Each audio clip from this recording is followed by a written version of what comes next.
Actually, this psi is equal to 0 is the streamline which is passing through this stagnation point and this stagnation, like this streamline.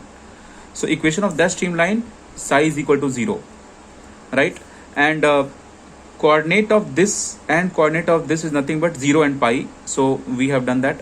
Now distance of the stagnation point from the origin and from the origin both side is equal to this much. This part is your strength, this part is your B, pi VB, and here you have B square. OA and OB, they both are equal. Main note, this note I have given for this oval shape, because if you will keep source and sink at enough distance, then only you will be getting oval.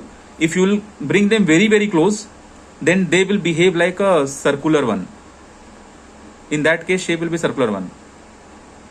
So in future, just now, like within few moments, we'll be dealing with this kind of flow when we are going to get the circular cylinder. Correct. Right now it is not circular cylinder, just will deal with circular cylinder now.